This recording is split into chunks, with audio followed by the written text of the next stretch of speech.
আসসালামু আলাইকুম, কেমন আছেন সবাই? এই নতুন ভিডিওতে সবাইকে স্বাগতম।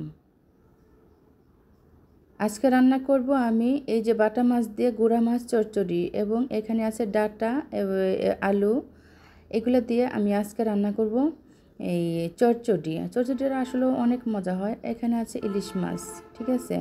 তো ইলিশ মাছ রান্না করার জন্য যা যা লাগে কেটে নিয়েছি, ইলিশ মাছটা ধুয়ে রাখছি, এখানে প্যান বসায় দিয়েছি। আর এই চচ্চড়িটা এখন আমি মাখায়ে নেব। দেখতে থাকেন আমার ভিডিওটা, অবশ্যই লাইক দিয়ে ভিডিওটা দেখবেন। সবার কাছে অনুরোধ রইল একটা সাবস্ক্রাইব দেওয়ার জন্য, কারণ আমি নতুন চ্যানেলটা খুলেছি। আমাকে সবাই সাহায্য করবেন এবং আমাকে ভালোবাসা দিয়ে পাশে রাখবেন, ঠিক আছে? সবার কাছে আমার একটাই অনুরোধ, একটাই দাবি রইল, আমাকে একটা সাবস্ক্রাইব করে দিবেন। আমার ভিডিওটা সবাই দেখবেন। এখানে হলুদ মরিচ দেওয়া হয়েছে, এখন তেল দিয়ে এটাকে মাখাইয়ে নিব, ঠিক আছে? এই মাখায় নিব। তারপর হচ্ছে এখানে পেঁয়াজ আর মরিচ দেওয়া হচ্ছে, কাঁচা মরিচ বেশি করে দেওয়া হয়েছে।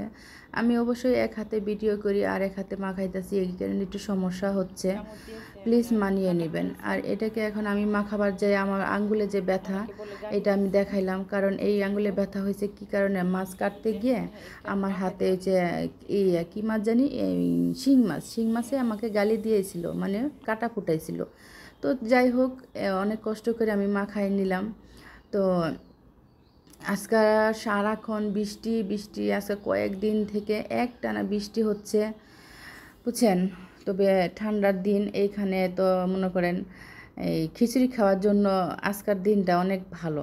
তো যাই হোক, এই যে বসাই দিলাম, এই চচড়িটা হয়ে যাক। অনেক বাতাস আসতেছে, জানালা লাগাই দিতে হবে। তো ভাবলাম জানালাটা লাগিয়ে দিই, নয়তো রান্না হবে না। তো আচ্ছা, সবাইকে সবাইকে বলি আমার একটু পাশে রাখবেন, একটু সাবস্ক্রাইব করে আমাকে পাশে রাখবেন। আসলে যারা নতুন তাদেরকে সাহায্য করা উচিত সবারই, কারণ আপনাদের ভালোবাসা না পেলে কখনোই সম্ভব না এগিয়ে যাওয়া, ঠিক আছে? আপনারা যদি ভালোবাসা না দেন, কিছুই করার নেই। আর এই যে আপনাদের ভাইয়া ঘুমাইতেছে, দুপুরবেলা আমি আবার এইদিকে বারান্দায় আসলাম, একটু দেখি বৃষ্টির কী অবস্থা। অনেক হাল অবস্থা, দেখছেন আমার বারান্দার অবস্থা অনেক খারাপ।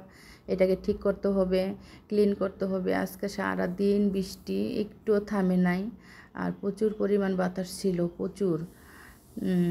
তো অবশ্যই আমার ভিডিওটা সবাই দেখবেন, সবার কাছে অনুরোধ রইল, বারবার আমি বলি, ঠিক আছে? আর বেশি কথা বলবো না, রেখে দেবো এখানেই, ভিডিওটা শেষের পর্যায়ে। আর এই যে চচ্চড়িটা হয়ে গেছে, আর ইলিশ মাছ রান্না করব। ভিডিওটা বেশি করব না। এই যে মাছটা রান্না প্রায় বসাই দিছি, চচ্চড়ি হওয়ার পরে এখানে আলুটা ভেজে নিতেছি।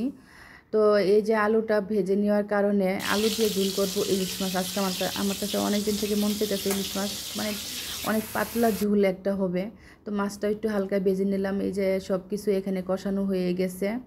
তো ভালো করে কষানো হয়েছে। এখানে একটু পেঁয়াজ রসুন বাইটে দিয়েছিলাম আমি। তো আদাটা দেই নেই, ইলিশ মাছ তো আদাটা সাপোর্ট করে না।